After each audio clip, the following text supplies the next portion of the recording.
രണ്ടാം ഭാഗം ഞാൻ പറയാം. ഞാൻ മാധ്യമ ചരിത്രമൊന്നും പറയാൻ പോകുന്നില്ല. ഇപ്പം നമ്മൾ പരക്കെ കേൾക്കുന്നത് പിണറായി വിജയൻ മുതൽ MV ഗോവിന്ദൻ മുതൽ തമിഴ്നാട്ടിലെ ഉദയനിധി സ്റ്റാലിൻ വരെ പറയുന്നത് ലോകത്ത് മലേറിയ പോലെ ഉച്ചാടനം ചെയ്യേണ്ട, നശിപ്പിക്കേണ്ടുന്ന ഒന്നാണ് സനാതനമതം.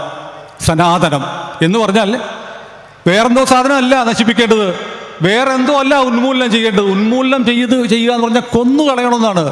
മലേറിയ ഉച്ചാടനം ചെയ്തു. എന്ത് ചെയ്തു? മലേറിയയുടെ അണുക്കളെ ഉന്മൂലനം ചെയ്തു. അതുപോലെ സനാതന മതത്തെ ഉന്മൂലനം ചെയ്യുക എന്ന് പറഞ്ഞാൽ എന്നെയും നിങ്ങളെയൊക്കെ കൊന്നു കളയണമെന്നാണ് പറയുന്നത്. നിങ്ങൾക്ക് മനസ്സിലായിട്ടില്ല.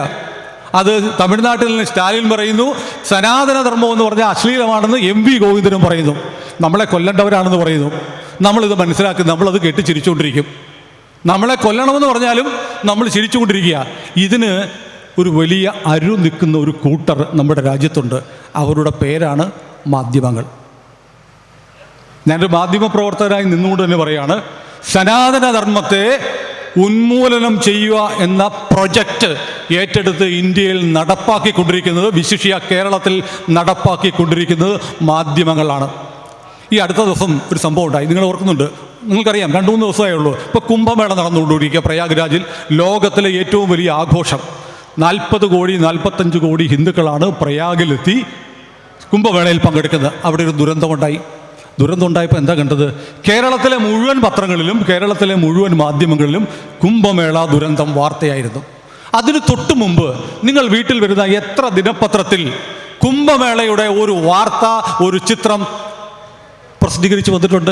എത്ര ചാനലുകളിൽ നിങ്ങൾ കുംഭമേളയുടെ വിശേഷങ്ങൾ കണ്ടിട്ടുണ്ട്? പക്ഷേ കുംഭമേളയിൽ ഒരു ദുരന്തമുണ്ടായപ്പോൾ കേരളത്തിലെ സകല മാധ്യമങ്ങളും ഇവിടുന്ന് ക്യാമറ യൂണിറ്റിനെ പ്രയാഗിലേക്ക് അയച്ചു. ഇപ്പോഴും അവരവിടെ തുടരുക. അവരവിടെ തുടരുന്നത് കുംഭമേളയുടെ വിശേഷങ്ങൾ ലോകത്തിന് മുമ്പിൽ നമ്മുടെ മുന്നിൽ എത്തിക്കാനാണോ? ഞാൻ കരുതുന്നില്ല. അങ്ങനെയാണെങ്കിൽ അവർ ആദ്യ ദിവസം മുതൽ അത് ചെയ്യുമായിരുന്നു. പക്ഷേ അവിടെ ഒരു ദുരന്തമുണ്ടായി എന്നറിഞ്ഞപ്പോൾ അവരെല്ലാ ക്യാമറ യൂണിറ്റുകളെയും സ്ഥിരമായി അവിടെ നിർത്തിയിരിക്കുക. കാരണം ഇനിയും 2-3 ആഴ്ച കൂടെയുണ്ട്. അപ്പോൾ ഒരു പക്ഷേ ഇനിയും കൂടുതൽ ആളുകൾക്ക് അപകടമുണ്ടായാൽ അത് കാണിക്കണം. പഴയ വിഖ്യാതമായൊരു ചിത്രമുണ്ട്. സോമാലിയ എന്ന് പറയുന്ന ഒരു രാജ്യം, ഏറ്റവും രൂക്ഷമായ പട്ടിണിയുള്ള രാജ്യമാണ്. ലോകപ്രസിദ്ധമായ ഒരുപാട് അവാർഡുകൾ കിട്ടിയ ആ ചിത്രം എന്താണെന്നറിയോ? ഒരു കുഞ്ഞ്, എല്ലും തോലുമായൊരു കുഞ്ഞിരിക്കുന്നു. അവൻ്റെ പിന്നിൽ ഒരു കഴുകൻ കാത്തിരിക്കുന്നു. എന്തിനാണെന്ന് അറിയാവോ? അവൻ മരിച്ചു വീണ് കഴിഞ്ഞാൽ അവൻ്റെ മാംസം ആഹരിക്കാൻ വേണ്ടി ഈ കഴുകൻ കാത്തിരിക്കുകയാണ്. അവനൊന്ന് ചത്തിട്ട് വേണം അവനെ തിന്നാൻ എന്ന് പറയുന്നത് പോലെ കേരളത്തിലെ മാധ്യമങ്ങൾ ഇപ്പൊ പ്രയാഗ്രാജിൽ തമ്പടിച്ചിരിക്കുക. അടുത്ത ഒരു ദുരന്തമുണ്ടായിട്ട് വേണം, ഹിന്ദുവിൻ്റെ മരണമുണ്ടായിട്ട് വേണം ഞങ്ങൾക്കൊന്ന് ആഘോഷിക്കാൻ എന്ന് പറഞ്ഞ് ഇവിടുത്തെ മാധ്യമങ്ങൾ കാവൽ നിൽക്കുകയാണ് പ്രയാഗ്രാജിൽ. എന്തുകൊണ്ടാണ്? ഹിന്ദു എന്ന പേരിൽ ഒരു വലിയ ജനസഞ്ചയം, 40 കോടി ആളുകൾ, 4 കോടിയാണ് കേരളത്തിലെ ജനസംഖ്യ, 40 കോടി ആളുകൾ അവിടെ ഒന്നിച്ചു ചേർന്ന് ഹിന്ദുവിൻ്റെ ഒരു ഐക്യബോധം, ഒന്നാണെന്നുള്ള ബോധമുണ്ടായി വന്നാൽ അത് വലിയ അപകടമാണ് ചിലർക്കെന്നവർ ബോധ്യപ്പെട്ടിരിക്കുന്നു.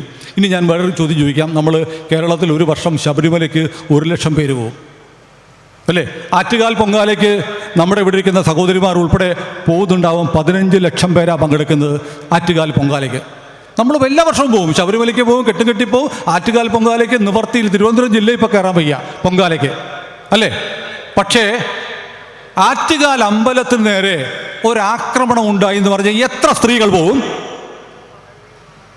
ശബരിമലയ്ക്ക് നേരെ ഒരാക്രമണം ഉണ്ടായി എന്ന് പറഞ്ഞാൽ ഒരു ദിവസം എത്ര ലക്ഷം ഹിന്ദുക്കൾ പോകും? പോവില്ല. ഇതാണ് വ്യത്യാസം.